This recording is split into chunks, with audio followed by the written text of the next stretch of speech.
Hello, lovely people. Good to see you all. This week, this weekend is a little bit nuts for me, so I decided I would combine my two videos. And instead of doing a fairy tale for you or an episode of fantasy for our time, I decided to do a book club video today as our live stream. Let me know if you do not hear me. And if you hear me, you can just say hello. I hear you or something like that. It's been a real pleasure to get back into the good, wonderful. Thank you, Christina. It's been wonderful to get back into the world of story. Um, Especially since I've forgotten. I mean, I've been married already 10 years now, and all of the events that were transmuted into the world of story, and there are a lot of them, are all pre-marriage for me. And getting married is a cosmic change in your life, and to see things, um, you can remember the past and kind of look at photographs of trips that you had in your youth or whatever, and it doesn't have the same emotional significance as actually reading a story that's been inspired by those same events. Because what you end up hearing is or feeling is the emotional content that came out of those events and then got transmuted into story. There is so much of that going on, and especially in these middle chapters. I'll get to that when we get there, but I just wanted to share how excited I am to read this together with you all, and how pleasant it is for me to finally do this. First time I did a book club. I actually did one before this one for the Song of the Siren. The entire time I was racked with embarrassment. It was a small group, 5 people or so. I can't remember what it was for. I think it was for St. Raphael's School. So it was an actual class that I was teaching, a paid class. And I hardly remember it, as though my brain is wishing for me to forget it. It's so strange how much one's attitude towards something really can change the entire experience of it. But I'm really excited to do this because whether or not we go on with the rest of the series with the book club, and you will have an option to vote on that at some point. But whether or not we do, um, there's a lot of welling up creativity right now coming up inside me that I can't unleash because I have two big translation projects that I have to get finished before the end of the year. In fact, before the end of October, and that's going to be a ton of work for me. Not a problem. It's just my own fault. I put it off for so long. But there's the continuing story of Vasilia, the going back into the fantasy world of the Three Lands, both in this time of the Song of the Syrian and in the much later time period of the Son of the Deathless. There are so many interesting things I want to explore, and today I just shared, as you probably should have seen, because the group of my Patreon supporters was included in the email. But you should have seen that I actually shared The Healer and the Beast, which is a short story set after the Song of the Siren. I shared it with with my main newsletter group of almost 4,000 people now, and so that was initially at the beginning of the month an exclusive $10 and up offering, but because it's in the world of the Song of the Siren, I wanted to share it with everybody. By the way, those of you who are $10 and up, I hope you're not. This is not something that I do regularly. So next month's story and probably a few stories after that are going to be exclusive to your tier. So don't worry. I'm not constantly making things accessible to everybody. Just this particular story felt like it really could use it really could use a larger audience, just because there's a lot that happens between books 1 and 2 that isn't in any story. Just a ton of time that passes. So anyway, shall we get into the book? So a few things I wanted to point out.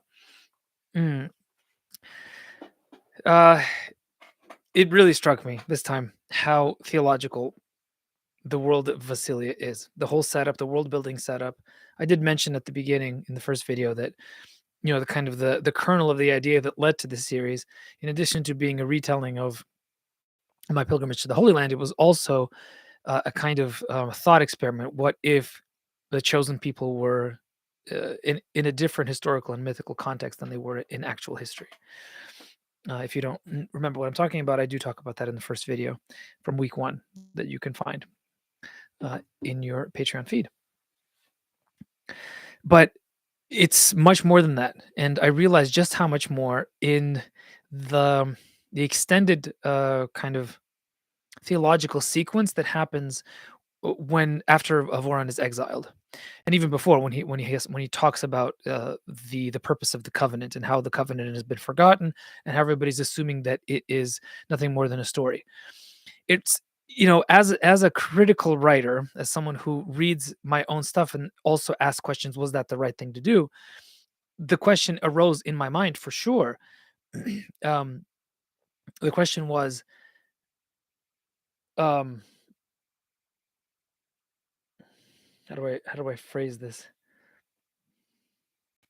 Is it realistic that after such a short period of time historically, 400 years or so, almost 500 since the time of Cassian, which it's hinted at that there was a renewal of covenant during the time of Cassian. Those of you who have read the series know what the actual nature of that renewed covenant is. But those of you who haven't, I'm not going to tell you. It is in that book, Heart of the World, and it's a big shocker. Shocker, shocker, shocker. But anyway, 400 years is not a very long time historically speaking for for a people to lose their connection with an event that was perceived as supernatural, or an event that was supernatural, because there is definitely a suggestion that the renewal of covenant had as a supernatural um, component to it. And there certainly are suggestions that there were soul bonds still amongst the what about half of the population, I think is what I said, of Vasilia during the time of Cassian. At the time of Lasara, it was pretty much everybody. At the time of Cassian, it was about half. So what happened? How is it possible? And as I'm reading, I'm thinking, did I make a mistake? Is this ultimately an untenable? Did I create a story problem for myself that I can't answer? And then as I'm reading, I'm recognizing some things that are going into the framing of the theological question that becomes especially apparent when we see the badly botched service in the temple trying to summon the fire at the wrong time of the liturgical year, so to speak, and how the chief priest apparently is silly enough to try to effectively serve a service outside of its liturgical function uh, within time, which anybody who follows a strong liturgical tradition with an ecclesiastical calendar knows that you just don't do that.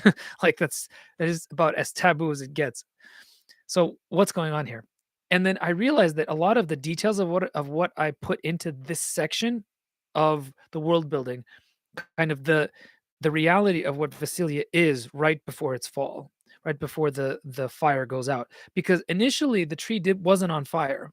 In the original version of the Song of the Sirin, which was called the Lamentation of Sirin, or before that it was called Raven Sun, just simply.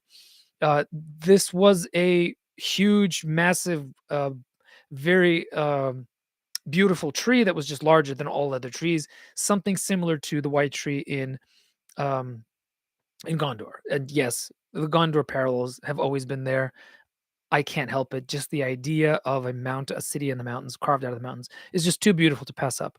Plus, if Mont Saint Michel was the visual inspiration for Peter Jackson's version of um, Gondor, and I think it may have been for Tolkien, although I might be making that up. For me, this is more like Meteora in Greece. It's the it's the mountain monasteries in places like Georgia, in places like Greece, in places like Abkhazia, where you have, and in the Holy Land, where you have these massive structures that are just basically carved straight out of the rock wall. And because this is such a theologically inspired place, and because the place only exists as a result of a covenant between uh, the divine and the human, and I thought, why not? Why not go so far as to possibly be accused of being derivative of Tolkien, if only because this sort of thing we see in a lot of different cultures that would not have been influenced by each other. So just reflecting the historical reality that you have repeating patterns in different places, repeating patterns in different stories, even if those stories might not necessarily have had cross pollination, as the scientists always like to see.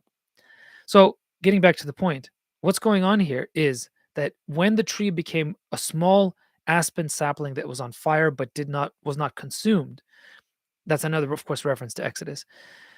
Then it became clearer and clearer to me that the problem we have here was the problem of the second temple in Jerusalem. This is the problem, the essential problem that Jesus encountered when he came to earth. The problem of a chosen people who have lost their connection to the physical manifestation of God's presence in a temple that was built according to his design. So in Exodus, the tabernacle is built. The tabernacle is built according to a, um, a blueprint given by God directly. The first temple, built by Solomon, is also divinely inspired in the sense of its proportions. Those proportions are supposed to echo the tabernacle in the same way as the tabernacle and the temple both echo the garden. There is a very direct liturgical and historical and architectural um, connection between the two places and the two events in the scriptural narrative. Those they're very very clearly connected. And by the way, the days of the week, as defined uh, in the services as served in temple, are also similar to the days of the week as they are created by God. There's a very very clear parallel there. It's very interesting. I can't recommend any scholarly literature, but if you were to do some research, you would find something. It's not that difficult to find.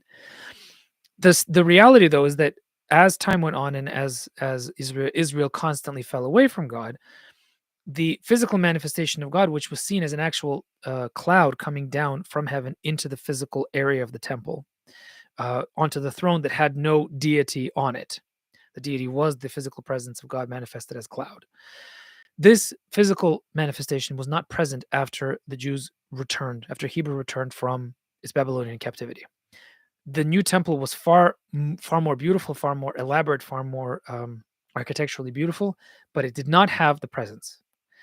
And so you have this problem of a people who have the remembrance of miraculous things, the remembrance of direct contact with the divine that was physically manifested in ways that you could touch and see, and the memory of it, but not the reality.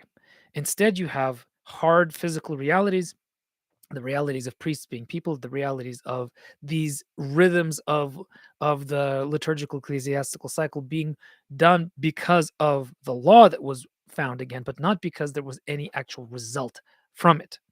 So what's happening here is that there is a renewal of the fire, but that's it. There's no other actual connection to the original covenant in Vasilia.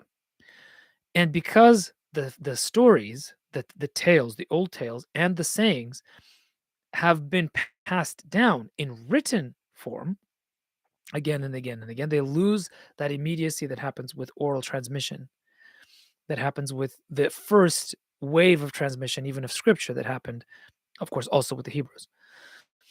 That tends to produce mistakes in copying out of the manuscripts in new forms. It tends to produce a sense of being used to something, and this is exactly where we are now. And this it produced a very interesting thing in Jerusalem of the time of Christ, of the Second Temple period. The elites stopped believing in certain supernatural realities, like the reality of the soul, like the immortality of the human person, like the physical presence of God in the temple, seen or unseen.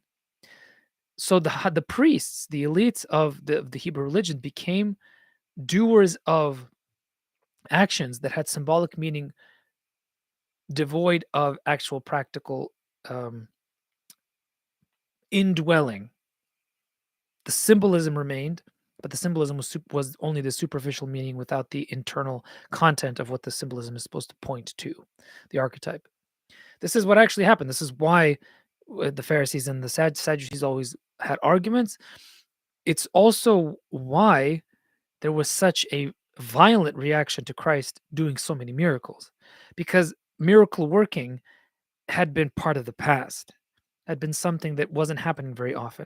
And if it did happen, it happened in quiet places out on the fringes that people didn't hear about, or it happened in long time before. The calling down of fire by Elijah was hundreds of years before the Second Temple period.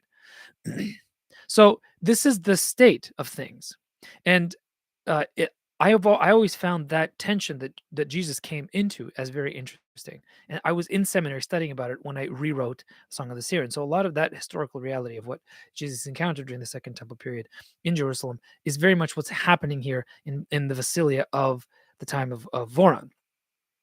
So that's how you can have a situation where you have a very righteous, uh, in the superficial sense, a very righteous chief priest who has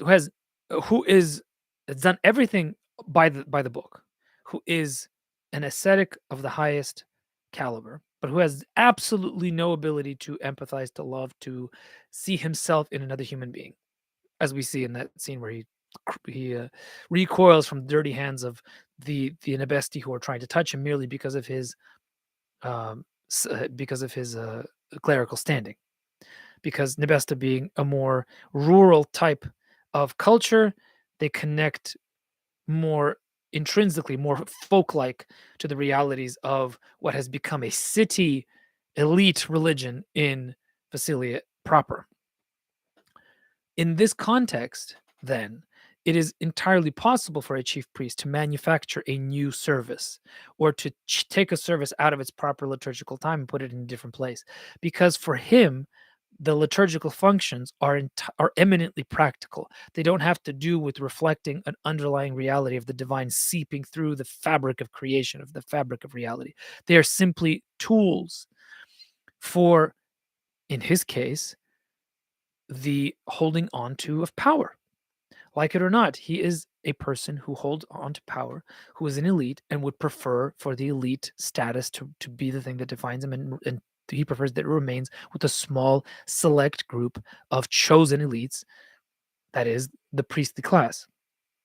This is why I added the character of Otar Gleb in a later version of the rewrite. Otar Gleb is one of the newest characters that I wrote, and one of the ones that I like the most. He only shows up in two scenes, and I wish I had put him into more of it because I really like him a lot. He reminds me of my uncle. I'm not sure if that's who he is, but certainly the size of the nose would be a dead giveaway because all Kotars are known for the size of their beaks, and my uncle being particularly prominent in that case. But and my uncle is a fun-loving and very heart first man. He's also my godfather. But his being in the story is a sharp rebuke to this Sadducee type of chief priest elitism. And his how is that manifested in him? It's manifested in him through a deep connection to the people and a deep connection to folk culture, as we see in him participating in one of the almost forgotten rites in the potter's house in chapter 4. These kinds of rites used to be the animating reality of every single day almost for all three reaches, and they would all be joined together in perhaps different versions of these celebrations, but they would have all been unified throughout the three reaches. Everybody would have celebrated those days, and now the celebrations are different in the first reach as opposed to the third reach. It's almost like we have three different countries cohabitating in a single geographical space that's behind a wall with a you know a sheer rock face behind them. um, I'll get back to the significance of why this theological vision, is important when I talk a little bit about the hero's journey of Vasilia, something that uh, I've that I realized I had been doing without even realizing it throughout the whole series. But we'll get to that a little bit later. I don't want to go on for too long. But I think you will notice that there's a definite shift in tone, definite shift in a lot of things: rhythm, character work, just sheer bizarreness when we encounter Lishraya and we cross into the lows of air by walking across uh, the um, the river that's covered in mist.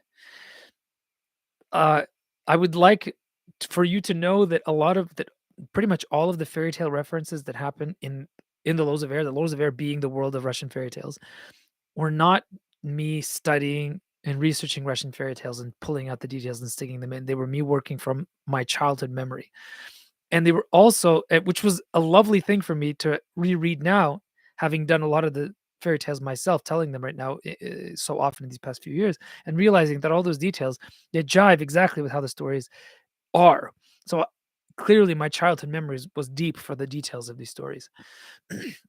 Here's and let's go through some of the Easter eggs just so you have an idea of what is this bizarreness that's going on. The ordeal of story, the trial by ordeal, the trial by story.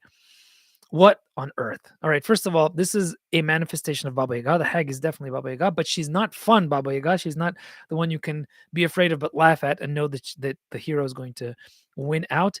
This is the one that eats little boys, okay? And we don't really encounter her very often in the stories. We do very rarely. There's one fairy tale that's called specifically the story of Baba Yaga. That's a short one. In that one, she is very much like the witch in Hansel and Gretel who wants to do nothing but eat the child. This is the one that wants to eat the child. All right. Voron being a child emotionally and spiritually, very much.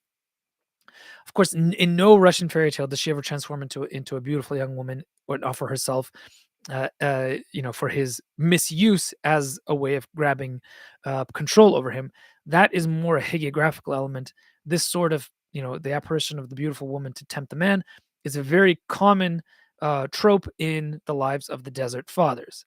The life of Saint Anthony has several such examples. The Lausiac history of Palladius has tons of them. All you have to do is go into pretty much any life of a saint who lives out in the margins, whether that be in a monastery in a city or out in the desert. This thing happens a lot, and this is a hagiographical novel. It really is. So that's where that comes from. Baba Yaga is usually not associated with that sort of thing, but this is me kind of naturally intuiting that the world of fairy tales naturally leads to the world of the lives of the saints. They share a lot of tropes. They share a lot of rhythms. Because they both come originally from oral tradition. So it's very natural that the two can intermingle. Now, the ordeal of story. The hag is being brought to account by her fellow alchemist. The alchemist being the high being just slightly above the level of the Sirin, who are spirit beings and reside naturally in the lows of air. The lows of air being the first level of the spiritual realm. This is not very clear, and it's going to be clear later on, I think, in the story. But we can go through the kind of cosmology of what's going on in Vasily a little bit. It's a tripartite cosmology. There are three levels on Earth: underworld, Earth, and sky. And there are also three levels of air. Air is a accidental translation. I didn't know I was doing this, but again, this was my deep childhood memory of the word Edi, which means paradise in folkloric Russian. So air, Edi, it's definitely close. Spelled Aer. The world of air is the spiritual realm that interpenetrates the real on the same levels as the real. So if the underworld of the world itself is, which we see in book 5, by the way, is a dangerous place, a place of death, a place of shadows, a place you want to avoid as much as possible. It's also the place of the heart of the world, which you get to there. Uh, then its counterpart, also dangerous, also perilous, very much a kind of fairy realm. That is the lows of air. Lows of air is the perilous realm. It's fairy. It's the Russian version of fairy. So the creatures that live there, as is frequently the case with fairy, are not entirely bound by the moral laws of man. They're perilous. They're dangerous. They can be agents of good. They can be agents of evil. They can be agents of mischief. A little bit of both. And depending on how you relate to them, the wolf being the prime example in the story of Prince Ivan and the Grey Wolf, his initial reference point to the forest is one of domination. So the wolf eats his horse. Then he sits on a log and cries, Prince Ivan does, which is the proper mode of reverence and fear, the right kind of fear, the Old Testament kind of fear, before the world of the forest, the world of the wild, the world of the magical. And then the wolf turns and becomes his friend. So it's the same sort of thing that happens here. So the three creatures, the Lesnik, the drowned girl, who is of course a mermaid, and the cat. These three creatures appear in the prologue to Pushkin's epic poem Ruslan and Lyudmila, which I've already referenced before. It's a huge influence on me just in terms of storytelling in general. It's a fantastic story, a wonderful poem. It's one of my favorite works of art ever. In fact, I want to translate it at some point and make a book of it of my own. In the prologue, the words go: «У лукоморья дуб зеленый, золотая цепь на дубе том, и днем и ночью кот ученый все ходит по цепи кругом. Идет направо, песнь заводит, налево сказку говорит, там чудеса, там леший бродит, русалка на ветвях сидит». Those of you who know Russian know what I just said. Those of you who don't, this is a world where there's a big tree. At the foot of the tree sits the poet as he's writing, and the world of fairy comes to him. There's a cat that walks around a golden chain around this tree of story, and it tells stories as it walks back and forth. A wise old cat. In the trees, there's a mermaid. In the shadows, there is a leshy being the forest sprite of Russian mythology, someone who's very dangerous. And by the way, someone who scares people in the forest by clapping. Reference an Easter egg that we see when the hag makes fun of him. Now, the cat being storyteller, the capital storyteller, the old storyteller is a reference to Pushkin also. And the drowned girl, Russian mermaids are drowned women. So this is just me being just pilfering from Russian fairy tale stuff. It's a lot of fun. I enjoy it. That scene, that whole scene to write was a lot of fun was a lot of fun for me. It's was one of the most fun scenes to write. By the way, uh, the story that the hag tells, personally, I like better than the story that the Tarian, uh, the old warrior tells. Some of you may have noticed if you've listened to In a Certain Kingdom before, that story is the story of the childhood of um, Ilya Muromets. So, in the story of the childhood of Ilya Muromets, which I retell in season 2 of In a Certain Kingdom, you can go back and listen to it, uh, is the account of the birth of Ilya Muromets to aged parents, his childhood encounter with Kalivan the giant, who is a very proud mountainous giant who's not like Svetogor, who was a mountainous giant who was good. Kalivan is a mountainous giant who was proud and terrible. And the encounter between a bag filled with, in the original story, it's dirt, and the implication there is that you not like the power of Mother Earth is so strong that even the great mountainous warrior can't budge it, but the small child can. The small child who has the power of innocence, the power of love, the power of family.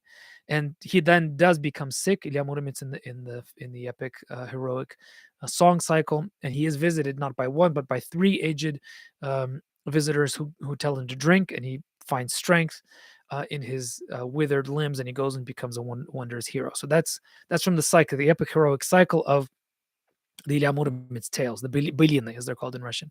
The Hag's Tale, I really enjoyed writing that tale.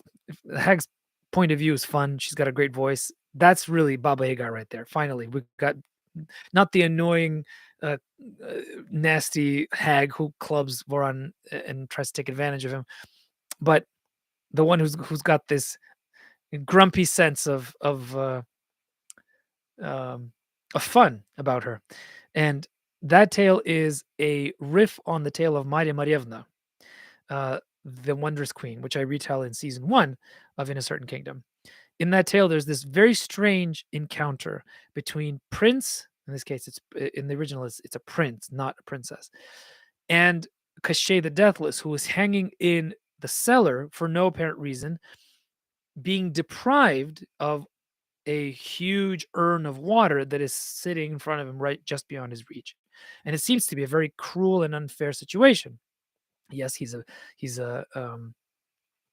yes, he is a prisoner, but why is he hidden in a cellar chained to the wall? For what reason could there be, and why is the water there to tempt him? It's a very strange situation. I'm not going to offer suggestions. You're free to speculate on that in Discord or in the comments. I invite you to. I'd love to hear what you think. I will let you know that it is very strong story fodder, so much so that other writers have made entire novels about this. In particular, Catherine Valenti's Deathless uh, is pivots around the question of why is Cachet the Deathless chained in Maria Marievna's cellar, and she does some very interesting things with it. I will no longer recommend Kat Valenti as a writer because she's gone so far into the deep progressive left that I can't handle it anymore. She writes things in her Substack that are not just um, offensive. They're horrifyingly dangerous for any sane culture or civilization. It's just awful. It's great. It's a great novel though, so I'm kind of really sad that it went that way. So in the world of fairy tales, in the Laws of Air, you have to act differently than you act in the real world. And Voron is starting to learn that. And the rest of his training at the hands of Ataran is largely a combination of learning how to act properly with the proper reverence for the otherworldly that you find in fairy tales, but also how to become a proper monk in the hagiographical, the traditional lives of the saints, of a lot of the domestic saints, which you will see later in later chapters when there are very explicit references to various saints' lives. Um, Even a reference, maybe some of you will notice, to the recent life of Saint Porphyrius of Athens. There's a little uh, episode from his childhood that is referenced in a future chapter in the interaction between Taran and Voron. Well, I've been talking for a while. Please ask questions in the chat. I will get to them at the end. Feel free to interact. This shouldn't just be me talking, so please do. If you're in watching this in Patreon or directly on, yeah, if you're watching in Patreon and asking your questions there, I'm not opening it right now, so put your questions into the chat in YouTube, the live chat. That would be the best place for them, and I'll have a more extensive Q&A at the end of this. The healing of Myrnian is a direct um, reference to the tale of Peter and Fivronia. The tale of Peter and Fivronia is a medieval fairy tale that's inspired by the actual life of two living saints, Saints Peter and Fivronia. But it is a fairy tale. It is a medieval legend. It is not actually connected to the canonical life of the saint, and it's not included in the Manan and in the officially uh, assembled collection of lives that the church references in its services. So there are two lives. One is the official version, and one is the fairy tale. And this I take from the fairy tale. So the plot summary of the tale of Peter Fivronia, which is a medieval uh, hagiographical legend, is this: Prince Paul is much disturbed as a guileful snake has gotten into the habit of visiting his wife, disguising itself as the prince. His wife finds out that the only one who can destroy the snake, using, of course, a magical sword, is Paul's brother Peter. Piotr. Peter kills the snake, but its blood spills over him and his body becomes covered with painful sores. No doctors are able to help. But then Peter hears of a certain young woman named Fivronia, a wise peasant maiden who promises to heal him. But in reward, he must agree to marry her. However, once healed, he does not keep his promise, but instead tries to send her rich gifts. And soon Peter's body is again covered with scabs. Fivronia heals him once more, and this time they get married. Soon after this, Paul dies, and Peter and Fivronia come to reign in the city of Murom. The boyars are very unhappy to have a peasant woman for a princess, and they ask Fivronia to leave the city, taking with her whatever riches she wants. Fivronia agrees, asking them to let her choose the one thing. The boyars find out that the wise maiden's wish is to take her husband. So Peter and Fivronia leave the city together, leaving it without a prince. Because the city no longer has a prince, a power struggle begins among the boyars, leading to havoc in Murom, and finally Peter and Fivronia are asked to return. They reign wisely and happily until their last days, which they spend as monk and nun. Knowing that they will die on the same day, they ask to be buried in the same grave. The Russian Orthodox tradition does not allow for a monk and nun to be buried together, but twice the bodies are found to disappear from their original separated coffins, and finally they remain in a common grave forever, where they are to this day. That last part about the bodies switching places is a part of the official church sanctioned life, by the way. Um, the folkloric.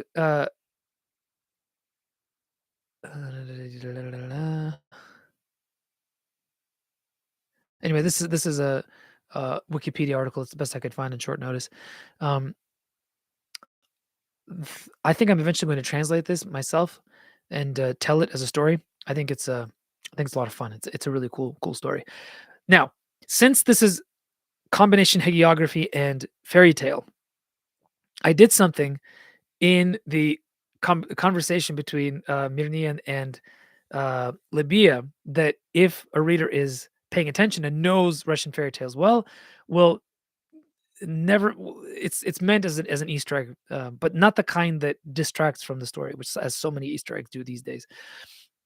This is the following: when Peter is in the bathhouse, Peter Myrnian, when Myrnian is in the bathhouse, scrubbing his sores bloody with the special poultice that Libya found after her soul bond with all the Sirin, but especially Aina. Um, he has this mischievous thought about seeing what she can do, and he asks her to make a shirt out of rushes, out of bulrushes. Uh, and then she throws the piece of wood and says, "Yeah, fine, I'll do it as soon as you make me a loom or a spinning wheel out of that piece of wood." Those of you who listen to me tell stories know what this is. This is referencing the ordeals that happen to with Ivan the prince or the idiot in every single Russian fairy tale. He is forced to do three impossible tasks. Now, since this is epic fantasy, not fairy tale, the impossible tasks have to be kept within some strictures of realisticness. So I decided to make a joke out of it instead of actually letting Libya do miraculous things. It's enough that she heals him, I think, in this case, because it's of course we're working with epic fantasy, which isn't just random things happening at any moment. It has to be grounded in some sort of reality, even if that reality is magical. It has to make sense, right? All right. So the last thing I wanted to say is that as I'm reading this, I noticed something about the structure of the hero's journey as I wrote it in this book and the rest of the series as well. And something really struck me. The Voron has a hero's journey. Clearly, he thinks he's completed at the end of book one. He hasn't. It's just one of his try-fail sequences, and he's about to fail miserably again. But the reader doesn't know that if they haven't read the rest of the series. So there's enough of a denouement, enough of a tidy ribbon at the end of the story for you to feel at least some happiness that he's accomplished his goal, even if that goal was just a small goal for within this particular story of finding the living water. Oops, spoiler alert. But how he gets it is more important than the what. So, but there's also a larger hero's journey, and that is the hero's journey of Vasilia itself. This is why the beginning of the story is so heavily theological, because it's as if Vasilia is a character, and Vasilia as a character you need to establish what home means, because you have to have a home from which to leave. You have to have the status quo that needs to be changed, a status quo that is not as good as the characters within it think it is. That's why there's so much work done to establish the theological reality of what's going on, and why there was a covenant, and how people are falling short of it, and all the liturgical aspects, and all the little details of what's happening in the different reaches, and many more things that I didn't include that I could have if I wanted to make this thing that thick. The passage of Voron into the world, into the lows of air, is also indicative of the passage of Vasilia, of the covenant through the person of Voron into a different space, into the space of the adventure. And so there is a movement into the space of adventure mediated by the mentor figure. The mentor figure is partially the pilgrim, it's also Taran, it's also a bunch of other characters. And ultimately, at the end of book 5, it's not only Voron who comes to the end of his hero's journey, it's Vasilia also.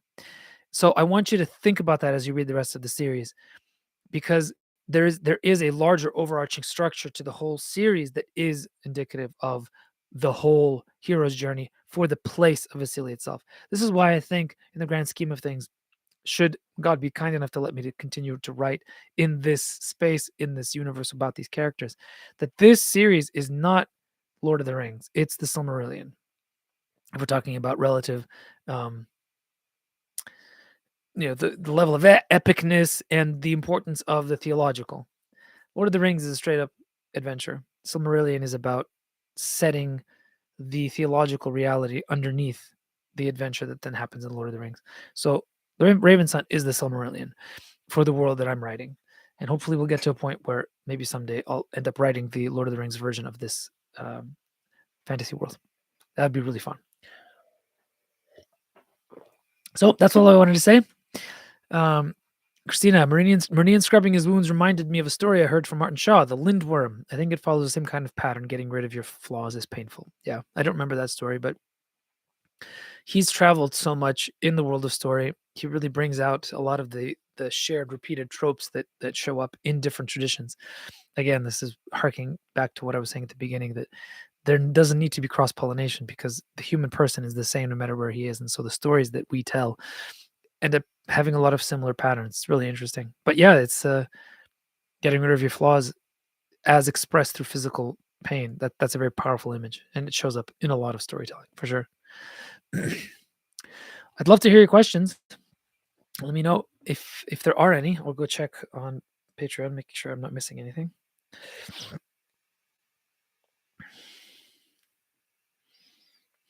Thank you all for being more active in the Discord.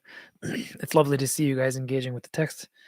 It's very very pleasant, and you guys are opening up some things for me as well, some things that I didn't see. So it's quite lovely.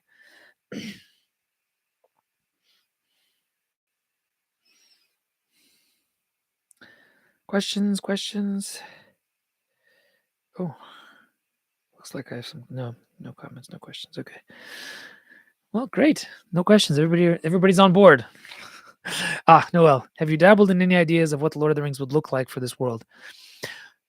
Um, so the what the Lord of the Rings would look like. So I don't know what manifestation that will take. Obviously, I haven't written the story yet, but I think that the just like in the Silmarillion, the presence of the Valar is, even though uh, the elves have been banished from the Blessed Realm, the presence of the Valar is an ever is a manifest reality, especially in the early parts of the Silmarillion. In the Lord of the Rings, the presence of the divine is suggested, right? It comes through tangentially, through providential actions, through fate. I think that's the kind of thing I'm interested in discovering. The the immediate connection to the divine that the covenant gave Vasilia of that time is something that will necessarily fade because it's impossible to uphold in the fallen earth. So I think that what will happen is it will be more of an adventure, less of a theological study, more of a straight up fantasy quest kind of narrative. It's going to go into a lot of political type things, which of course is Silmarillion, but there's plenty of the deeds of kings. It's going to go into Byzantine history a little bit, but the presence of the heights, even maybe of the Sirin, is going to be something that shows up much more on the margins, much less in the center, much more suggested, much less obvious, much more similar to what I think a lot of people's actual experience of the divine is in the real world, in our own fallen times. So, in terms of those overarching things, I think that's what it would look like a little bit more. I hope also it means that it would mean that the style would shift a little bit. And I think you're seeing that in my writing already. The Son of the Deathless is quite different in style than the Song of the Siren, and I'm certainly moving in that direction, more in the kind of fairy tale direction, less in the epic um, Elder Edda's direction. You'd like to know a little more about the Siren. The Siren are fascinating to me because initially the thought was something like a fantasy version of the guardian angel, and that's why the soul bond is important.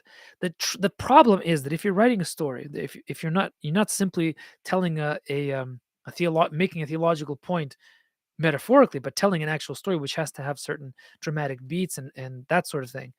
The issue, of course, is the Siren can't be perfect beings because perfect beings are dull when it comes to story. So they have to have their own internal conflicts. So what I think the Siren are is something like a guardian angel, but much closer to the animal nature of man than to the spirit nature of man. So they're what a guardian angel might be if a guardian angel had a physical body and had a purpose on earth that was connected with the earth. Angels in Orthodox theology uh, don't really have a touch point with created matter. Some saints say they do have subtle bodies, but those are intellectual bodies. Those are noetic bodies. They're not material bodies, and they are only bodies in the sense that God has no body. Therefore, what the angels have must be a body of some kind, right? The saints talk about this a lot. It's, by the way, that there's a long discussion about this sort of thing, like what are angels, what's the nature of angels, what's the essence of angels, in a book that I just had published. One of my translations is called The Threshold. This is from um, Jordanville Publications. It's the third volume of Saint Ignatius Brincinian's collected works. It's just been published. It's my least favorite of the three, but it's has a lot of very interesting stuff. I would recommend it. I do warn you that there's a lot of personal opinions in that book that are not reflected in the by the church at large. So just keep that in mind. But it's certainly a very, very interesting book. So the Sirin then are a kind of guardian angel, but they're also animal. There is an animal aspect to them. So they have their own journey that they have to go through. They have their own doubts that they have to overcome. And when the disaster happens at the end of the big disaster at the end of book one, which we'll get to, they're as much thrown into doubt. And by the way, when well, I'll stop that. They're as much thrown into doubt by the events of the fall, the great fall, as humanity is. They have to find their way as well. They're closer to the creator. They're closer to the most high God, the God figure in the story, because they were created first and they were created as wardens of nature. They're like the guardian angels of the created world. And their connection with humanity is one that raises them up as much as it raises humans up. So it's a mutual raising up. And remember, this is a world that, theologically speaking, there has not been an incarnation. So the possibility of man becoming godlike is not yet real. So the best you can do is kind of lift up the animal nature higher towards something greater than itself. Okay. One of the questions was about the Sirin, what we think they are, and what is the role. Could you tell us a bit about it or explain in the following? Yeah, so there's a lot more that's spoken in the following books. I think that's a little bit more information that I gave here. The question which I think accompanies Ben, my previous messages, is what do you think the role of the two memories preserved, for instance, of Saint Peter Fivronia accomplishes? You mean like the two different versions of the lives? Um, well, it has to do with the relative function of storytelling. So I've talked about this a little bit before. Human beings are storytelling creatures, and always have been. And the fact that the different parts of scripture also reflect different genre conventions that are then taken into actual literature later on is simply a recognition of the fact by the writers of scripture, and of course by the inspiration of the Spirit, I believe, that the manner of telling stories, the different conventions that belong to genre, are in some sense a manifestation of reality the way it is, not simply artificial conventions imposed on the world by man. That being said, there are different levels of storytelling. Scripture, being directly inspired by God, is the highest. The next level is uh, works inspired by God, but not on the level of divine revelation. These are works written by people who are holy, who are closer to God. These are works of the saints and the lives of the saints. Lower than that are folk internalizations of those higher realities in ways that playfully interact with previously pagan realities.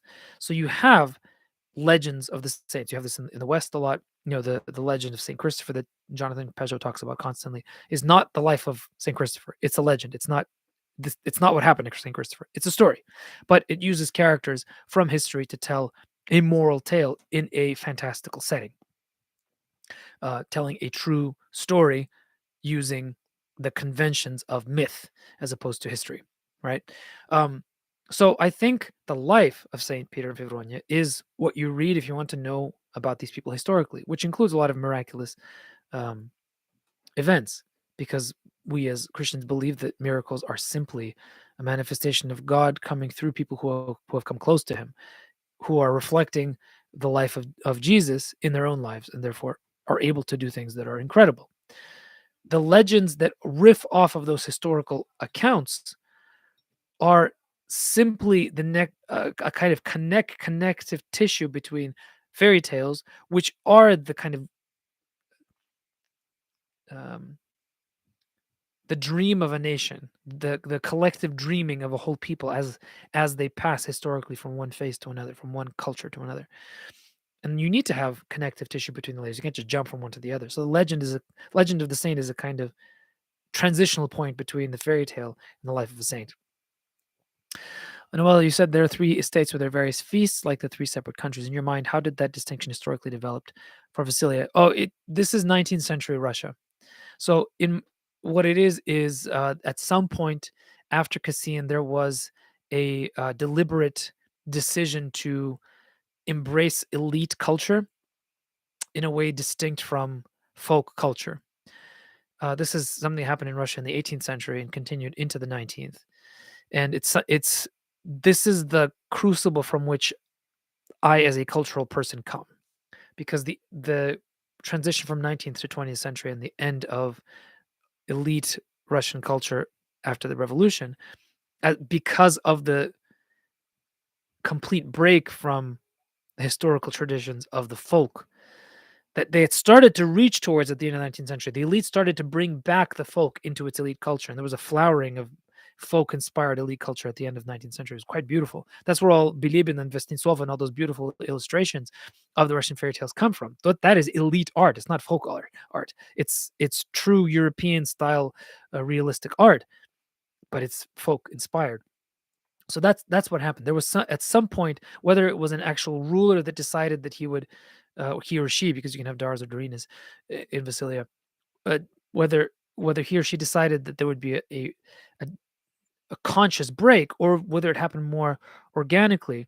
I think it was more of an organic division that happens as a result of all elites wanting to be elite and separate from the masses, which happens only because there isn't an animating force uniting all three through the liturgical calendar that is manifest in the actual presence of the covenant as a real thing.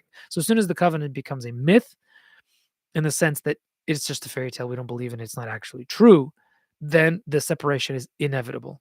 I think that's what happens. Ben, and then to connect Ravenson, do you think you are exploring the various memories through the Gomir and Vasily memories of Adonais and the spoiler? All right, I have to be careful about this.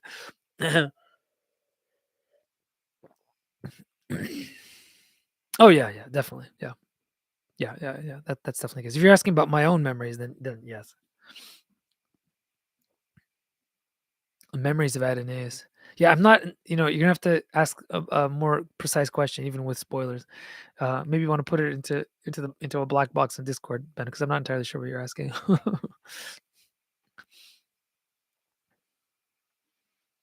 All right, just a few more minutes. It's almost 5 o'clock. I have to go to church in about an hour. So, your last questions, please.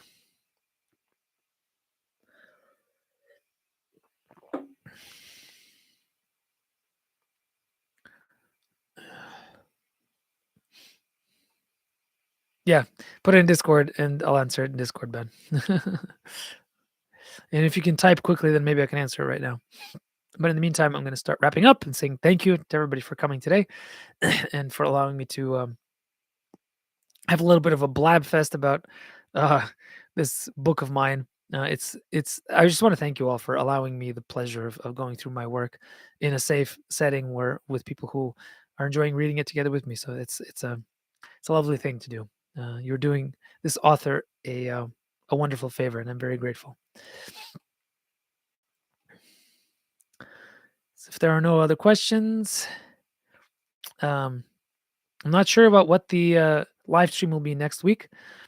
Next Friday is already next month, so I'm going to have a new content calendar for September up before September 1st. We'll probably have another fairy tale next week, but I'm not entirely sure yet. So we shall see. September is going to be tough.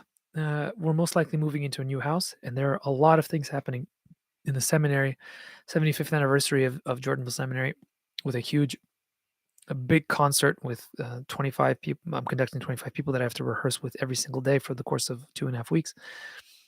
So I'm going to be active, but maybe not as active as I have been these past few months, just to warn you all. And as long as you're all okay with it, I might reduce the readings a little bit so that we can focus more on getting into the meat of things and not forcing you all to read quickly.